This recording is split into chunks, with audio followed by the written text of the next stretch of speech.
వైశాఖ పురాణము 6వ అధ్యాయము.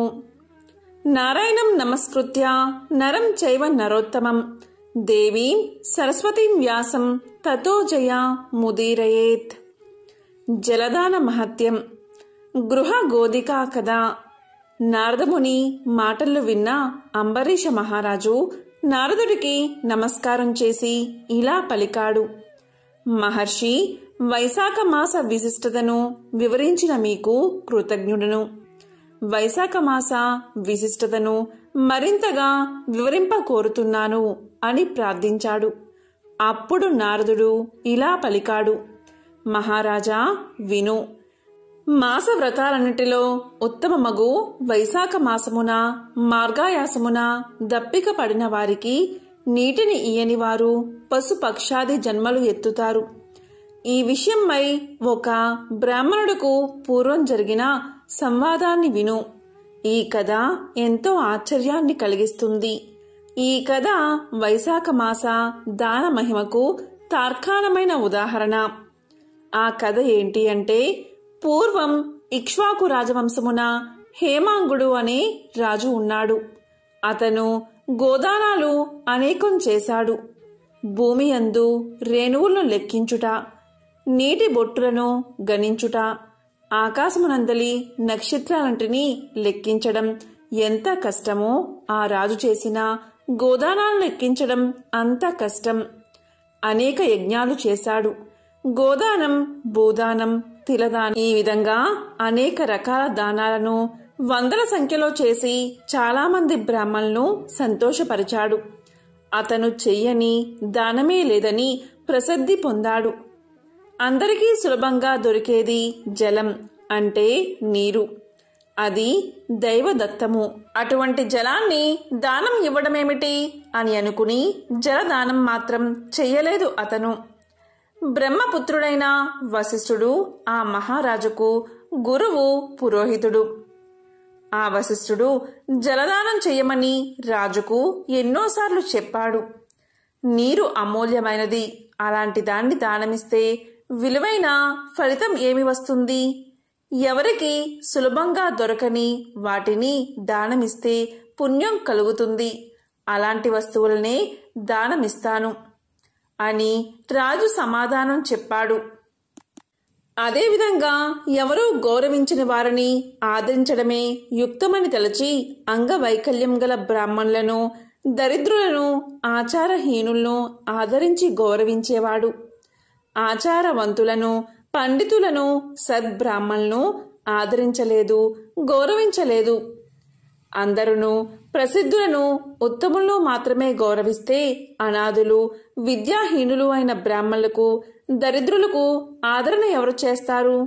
నేను అలాంటి వారిని గౌరవిస్తాను, అలాంటి వారిని మాత్రమే ఆదరిస్తాను అని చెప్పి రాజు ఈ విధంగా అపాత్రులకు మాత్రమే దానాలు ఇచ్చేవాడు.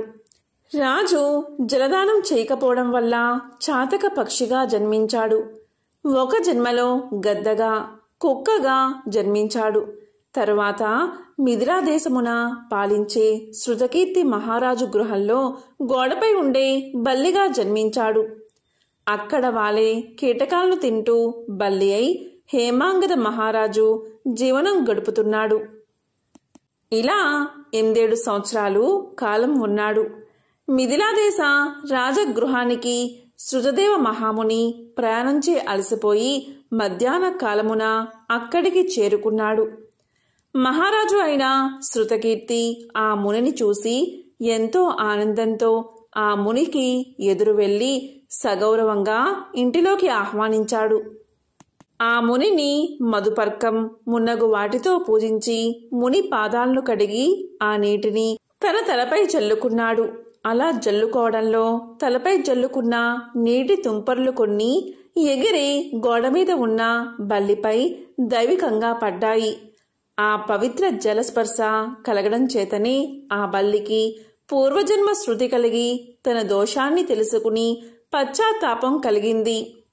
నన్ను రక్షింపుము, నన్ను రక్షింపుము అని మానవుల్లాగా ఆ మునిని ప్రార్థించింది ఆ బల్లి. అప్పుడా ముని ఆ బల్లి మాటలకు ఎంతో ఆశ్చర్యపడి, ఓ బల్లి, నీవెందుకు ఇలా దుఃఖిస్తున్నావు? నీవు ఏ పని చేసి ఇలాంటి దశను పొందావు? ఇలా ఎందుకు అరుస్తున్నావు? నీవు దేవజాతి వాడవా, లేక రాజువా, లేక బ్రాహ్మణుడువా? అసలు నీవెవరు? నీకీ దశ ఎందుకు వచ్చిందో చెప్పు, నేను నీకు సహాయం చేస్తాను అన్నాడు. శృతదేవుని మాటలు విన్న బల్లి రూపంలో ఉన్న హేమాంగద మహారాజు ఇలా పలికాడు. మహాత్మా, నేను ఇక్ష్వాకు కులమున జన్మించిన హేమాంగదుడు అనే మహారాజుని, వేద శాస్త్ర విశారదుడిని. భూమి అందలి రేణువులు ఎన్ని ఉంటాయో, నీటి యందు జలబిందువులు ఎన్ని ఉంటాయో, ఆకాశమున ఎన్ని నక్షత్రాలు ఉంటాయో అన్ని గోవులను అసంఖ్యాకంగా దానం ఇచ్చాను. ఎన్నో యజ్ఞాలు చేశాను, ఎన్నో చెరువులను తవ్వించాను, సర్వ విధాలైన దానాలు చేశాను. ధర్మ మార్గంలో రాజ్యాన్ని పరిపాలించాను. నేనెన్ని సత్కర్మలను ఆచరించినా ముమ్మార్లు అంటే 3 సార్లు చాతక పక్షిగా, గెద్దగా, 7 సార్లు కుక్కగా, ప్రస్తుతం బల్లిగా జన్మించాను. ఈ మహారాజు నీ పాదాలు కడిగిన పవిత్ర జలాన్ని తలపై చల్లుకుంటూ ఉండగా కొన్ని నీటి తుంపరలు నాపై పడి నాకు పూర్వజన్మ స్మరణం కలిగింది. నా పాపభారం తగ్గినట్లు అనిపిస్తుంది. కానీ నేనింకా 27 సార్లు బల్లిగా జన్మించవలసి ఉన్నట్లుగా నాకు అనిపిస్తుంది. నాకీ విధమైన బల్లిగా జన్మ పరంపర ఎట్లు తొలగిపోతుందా అని భయం నాకు కలుగుతుంది. నేను చేసిన పాపం ఏమిటో కానీ నాకీ జన్మ ఎందుకు కలిగిందో నాకు తెలియదు. దయచేసి నాకీ జన్మ కలగడానికి కారణమైన పాపాన్ని, ఆ పాపాన్ని పోగొట్టుకునే విధానాన్ని చెప్పండి అని కోరుతున్నాను అని ప్రార్థించింది బల్లి. శృతదేవ మహాముని హేమాంగుదుని మాటలకు ఎంతో ఆశ్చర్యపడి తన దివ్య దృష్టితో పరిశీలించి ఇలా అన్నాడు. రాజా, నీవు శ్రీ మహావిష్ణువుకు ప్రియమైన వైశాఖ మాసంలో జలాన్ని ఎవ్వరికీ దానం ఇవ్వలేదు. జలం సర్వజన సులభం, దానిని దానమిచ్చుట ఏమిటి అని అనుకున్నావు. ప్రయాణమున అలసిన వారికి జలదానమైనా చెయ్యలేదు. వైశాఖమాస వ్రతాన్ని కూడా పాటించలేదు. హోమం చేయదలిచిన వారు మంత్రపూతమగు అగ్నియందే హోమం చెయ్యాలి. అలాకాక బూడిద మున్నగు వానియందు హోమం చేస్తే ఫలితం ఎలా కలుగుతుంది? అలాగే నీవు కూడా యోగ్యులైన వారికి దానం ఇవ్వక అయోగ్యులకు దానాన్ని ఇచ్చావు. అపాత్రులకు ఎన్ని దానాలు ఇచ్చినా ప్రయోజనం లేదు కదా.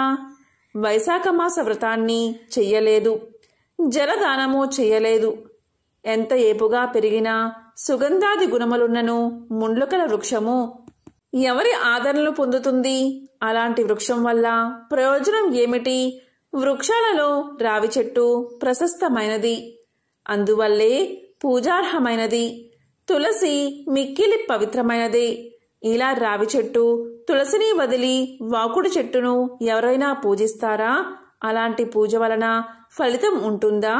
అనాథలు, అంగవైకల్యం కలవారు, దయ చూపదగిన వారు, వారిపై దయని చూపడం ధర్మం. కానీ వారు మాన్యులు, పూజ్యులు కారు. అలాంటి వారిని పూజించుట ఫలదాయకం కాదు. వారిపై దయ, జాలి చూపవచ్చు, కానీ గౌరవించరాదు. తపము, జ్ఞానము, వేదశాస్త్ర పాండిత్యము, సజ్జనత్వము కలవారు శ్రీ మహావిష్ణువు స్వరూపులు. అలాంటి వారినే పూజించాలి. వీరిలో జ్ఞానవంతులు శ్రీ మహావిష్ణువుకు మిక్కిలి ఇష్టమైన వారు. అలాంటి వారిని పూజిస్తే తనను పూజించినట్లుగా భావించి శ్రీహరి వరాలను ప్రసాదిస్తాడు. కావున జ్ఞానులైన వారు సర్వాధికులు, సర్వోన్నతులు. అలాంటి వారిని గౌరవించకపోవుట వారిని అనగా శ్రీ మహావిష్ణువును అవమానించడమే అవుతుంది. ఈ విధంగా చేయడం ఇహలోకమున పరలోకాన దుఃఖాన్ని కలిగిస్తుంది. మానవుడు పురుషార్థములను సాధించాలి అనుకుంటే జ్ఞానుల సేవ, వారిని గౌరవించడం చెయ్యాలి. జ్ఞానులు కానివారు, అందులు, ప్రజ్ఞాజ్ఞాన నేత్రాలు లేనివారు, అలాంటి అందులను ఎంతమందిని పూజించినా ఫలితం ఉంటుందా? గుడ్డివాడికేం కనిపిస్తుంది? అతను ఏమి చెప్పగలడు? కావున జ్ఞానహీనులైన వారిని ఎంతమందిని ఎంతగా పూజించినా వారిని సేవించినా అవి నిష్ఫలములు, నిష్ప్రయోజనములు. అంతేకాక కష్టాల్ని దుఃఖాల్ని కలిగిస్తాయి. పురుషార్థములకు ధర్మార్థ కామ మోక్షాలు ఎలా సిద్ధిస్తాయి? తీర్థములు కేవలం జలాలు కావు. దేవతలు శిలారూపులు కారు. చిరకాలం తీర్థ స్నానం సేవ చేస్తే శిలారూపంలో ఉన్న దైవాన్ని చిరకాలం పూజిస్తే వారి అనుగ్రహం కలుగుతుంది. కానీ జ్ఞానులకు సజ్జలను దర్శించినంతనే వారు ప్రసన్నులవుతారు, ఇష్ట ఫలప్రాప్తిని కలిగిస్తారు. కావున జ్ఞానులకు వారిని సేవిస్తే, వారి ఉపదేశాన్ని పాటిస్తే విషాదం ఉండదు, ఇష్ట ప్రాప్తిచే సంతోషం కలుగుతుంది. అమృతమును సేవిస్తే జన్మ మృత్యువు ముసలితనము మున్నగు వారిని వదిలి బాధ ఉండదు, అమృతత్వ సిద్ధి కలుగుతుంది. హేమాంగద మహారాజా, నీవు వైశాఖ మాస వ్రతాన్ని ఆచరించలేదు, జలదానం చేయలేదు, జ్ఞానులకు వారిని సేవించలేదు. కాబట్టే నీకు ఇలాంటి దుర్గతి కలిగింది. నీకు ఈ వైశాఖ మాస వ్రతం ఆచరించి నేను సంపాదించిన పుణ్యాన్ని కొంత నీకిస్తాను. దీనివల్ల దుర్దశ శాంతించుటకై భవిష్య వర్తమాన కాలాల్లోని నీ పాపాలను వాని ఫలాలను పోగొట్టుకుని విజయాన్ని పొందగలవు అని పలికి శృతదేవ మహాముని నీటిని స్పృశించి బల్లి రూపంలో ఉన్న హేమాంగద మహారాజునకు తాను చేసిన వైశాఖమాస వ్రతంలోని కొన్ని దినాల పుణ్యాన్ని ధారపోశాడు. ఆ పుణ్యఫలం పొందినంతనే హేమాంగద మహారాజు బల్లి రూపాన్ని విడిచి దివ్య రూపాన్ని పొందాడు. శృతకీర్తి మహారాజుకు శృతదేవ మహామునికి నమస్కారం చేశాడు. వారి అనుమతితో శ్రీహరి పంపిన దివ్య విమానం ఎక్కి పుణ్యలోకాలకు వెళ్ళిపోయాడు. దేవతలందరూ హేమాంగదుని అదృష్టానికి మెచ్చుకున్నారు. హేమాంగదుడు పుణ్యలోకంలో 10,000 సంవత్సరాలు ఉన్నాడు. దివ్యలోక భోగాలను అనుభవించాడు. ఆ తర్వాత ఇక్ష్వాకు కులంలో కాకుత్స మహారాజుగా జన్మించాడు. 7 ద్వీపాల భూమిని సజ్జనులు జ్ఞానులు మెచ్చేటట్లు పరిపాలించాడు. శ్రీ మహావిష్ణువు అంశను పొంది ఇంద్రుడికి స్నేహితుడై ఉన్నాడు. కులగురువైన వశిష్ఠ మహాముని ఉపదేశాన్ని పాటించాడు. వైశాఖ మాస వ్రతాన్ని సంపూర్ణంగా ఆచరించాడు. అందు చేయవలసిన దాన ధర్మాలంటినీ శ్రద్ధాశక్తులతో భక్తిపూర్వకంగా చేశాడు. సర్వ పాపాలను పోగొట్టుకున్నాడు. దివ్య జ్ఞానాన్ని పొందాడు. శ్రీ మహావిష్ణువు సాయుధ్యాన్ని పొందాడు. కాబట్టి వైశాఖ మాస వ్రతం సర్వ పాపహరం, అనంత పుణ్యప్రదం. ప్రతి మనిషి వైశాఖ మాస వ్రతాన్ని వ్రతాంగములకు దాన ధర్మాలను పాటించి శ్రీహరి అనుగ్రహాన్ని పొందాలి అని నారదుడు అంబరీషునకు వైశాఖ మాస వ్రత విశిష్టతను వివరిస్తూ గృహగోధికా వృత్తాంతాన్ని వివరించాడు. వైశాఖ పురాణము 6వ అధ్యాయము సంపూర్ణం.